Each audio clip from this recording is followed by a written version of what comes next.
Have you ever played poker before? A poker tournament? If not, I'm going to try to explain it the best that I can, because this video will be talking about using the theory of a poker tournament for that of profiting within the cryptocurrency market. And in poker, you'll have things like, I'm all in. Maybe you started the poker tournament off with 50,000 chips, and things haven't worked out too well. You're down to 21,000. You're just going to try to go for a double up. Maybe it's later in the poker tournament. Your 50,000 chips have turned into 6.7 million. Well, in the World Series of Poker, you start with 50,000. But when you get near the end and you only got like 32 million chips, I mean, you're short stacked. You just got to shove them and go all in and hope that you have the best hand and that you have twice as many chips as you did before. But in poker, sometimes you'll get 50% gains to your stack. Sometimes maybe you're up against two people and they'll do what they call a triple up. But the whole point of it is, when you play enough poker tournaments, you see that it's not that difficult to bring your stack up like 200 or 300 or 400 times if you play enough. And I gotta think crypto markets are a lot easier of a game than playing poker. I've done well in both of them. I find cryptos to be a lot easier than playing on poker games. And I often think, what if? What if I started, I started great. And I started starting in the fourth week of February 2017. But if I started off with like opening levels of a poker tournament using Bella, because that's the first code that I found. Back then, markets were very bearish against Bitcoin for almost every coin. Dash was looking pretty good. Bella had a very beautiful bullish setup, and a few other coins were, yeah, this is looking good. Or if it does this, then it's considerable, and doing that isn't that difficult from here. But Bella worked out. And PivX came right after that. And then what would have happened after that? Well, XBY was shortly there then after. But as far as the game, how would it went on? Because this is what you can do. You can create your own game within such. And I'll continue on explaining, but let's put some numbers up within these codes, or these coins. And when I started, Bella was close to around 2,800 per coin. And what I figured was that it was probably going to go between 5,000 to 6,000. It did so. It took about 4 to 5 days. And it managed to get up to about 6,600. Would have been an easy sale. I then liked the buybacks at prices at around 3,200 and 2,600. Now I could have bought at both of those levels, half the amount one spot, half the amount another. But we're keeping this simple. So I take maybe one spot, I buy it at 3,000, looking for almost a 5x gain, selling at 14,000. Although I could have went for 15 or 16 because, heck, I even called it was probably going to go to 17.5. And it did. But great profitability. Then after that, PivX. And it took about 2 days to go from 5,000 to 3,000, or 25 even. And then about a week and a half to 2 weeks to go from 3 to 15,000. PivX was 60,000. And it took about maybe less than 2 weeks again to go to 145,000. Now I thought it was going to go to 165-ish or so. And sure enough, it did.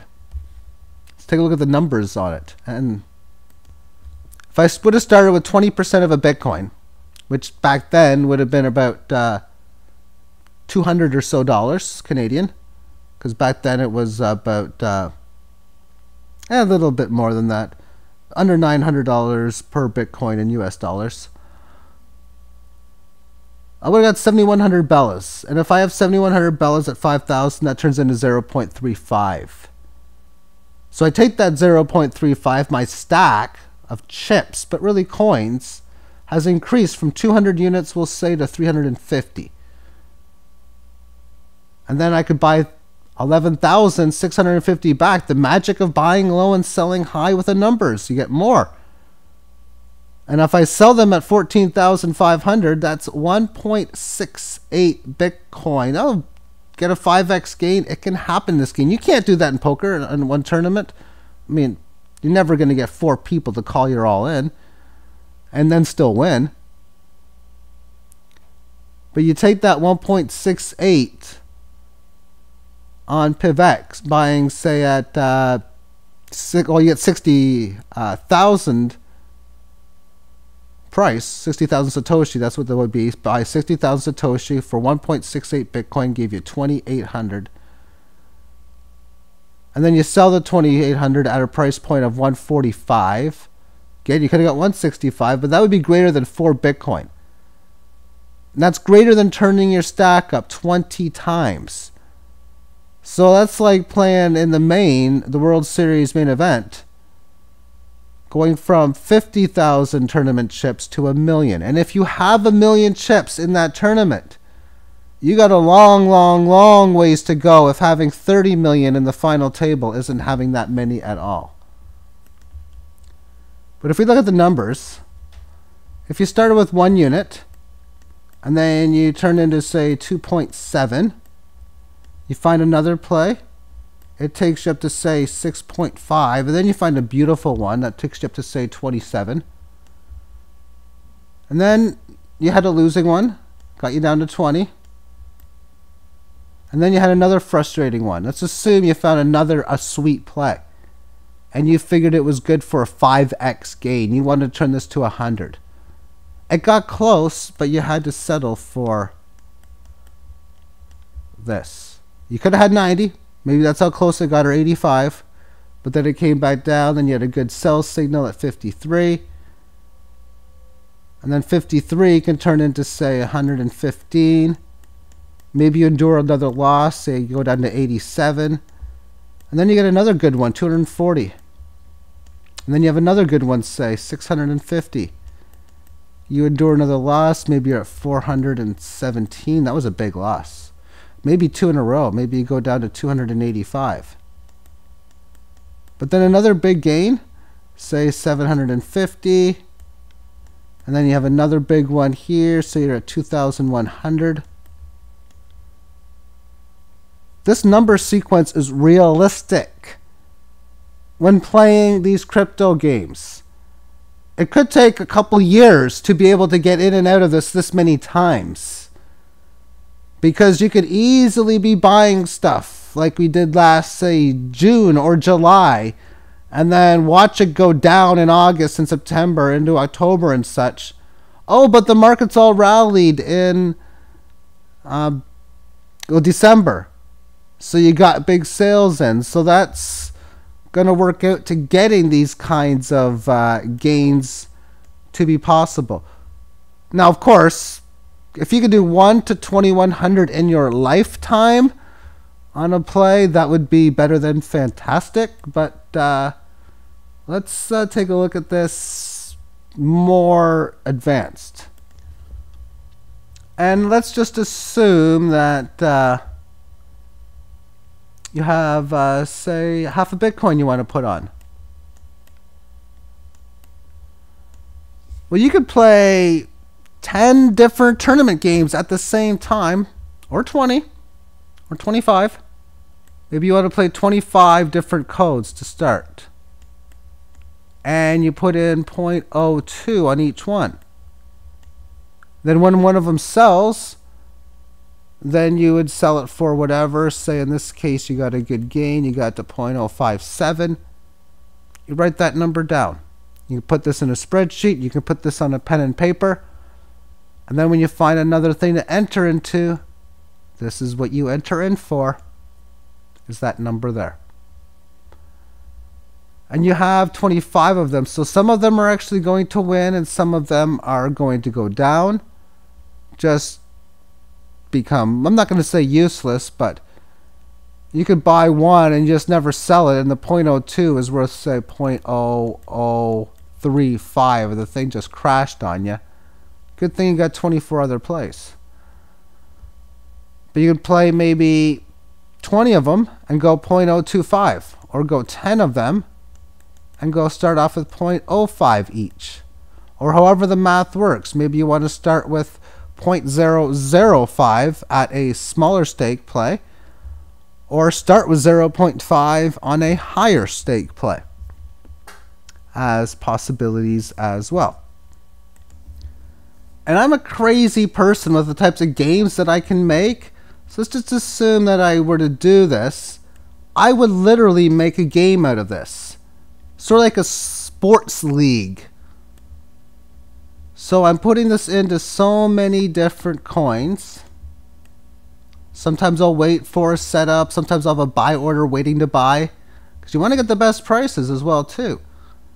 And you figure, okay, I think if this coin can go down to this certain price, I want to buy it. Okay, we'll put your buy order in. In fact, but I think a good idea is, say there's a coin that you like, that say it's at 800, and if it goes to say 500, you really, really want to buy it. We'll put a buy order in for like 400. If it hits, you got it. If it goes to 500, cancel your buy order and buy it at 5.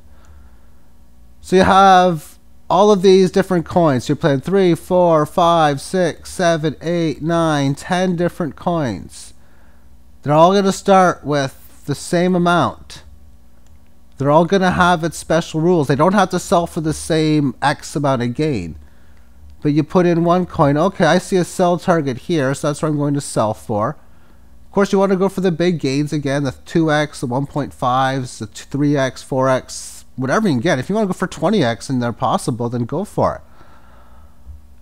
And then just carry it forward. But like a league, I would give them each a name, maybe. Like a team name.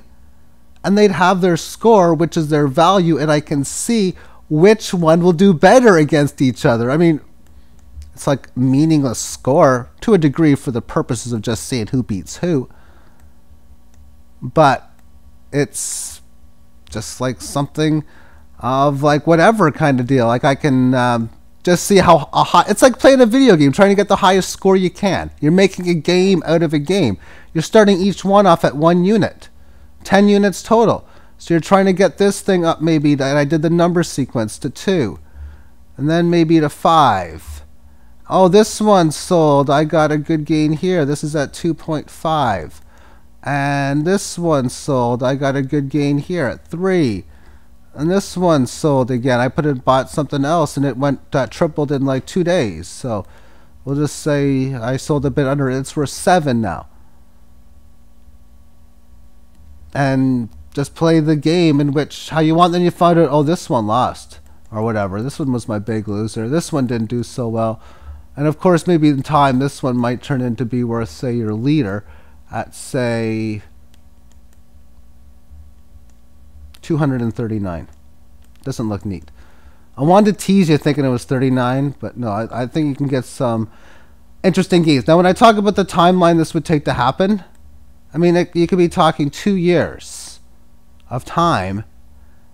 And if the market conditions play like they have for the last 4 or 5 years, well, ever since its infancy stages, the amount of profits that you can get can be mind-blowing, especially when you're able to do well at finding the coins that are about to pump soon or that are down so much that are worth buying, even if it's worth holding. Because if, say, it's like last year and you've seen a situation where, like, say, XBY was 1,500. The buyback would have been around 500. So you buy it at 500 Satoshi and, like, say, I'm trying to think of when the month would have been.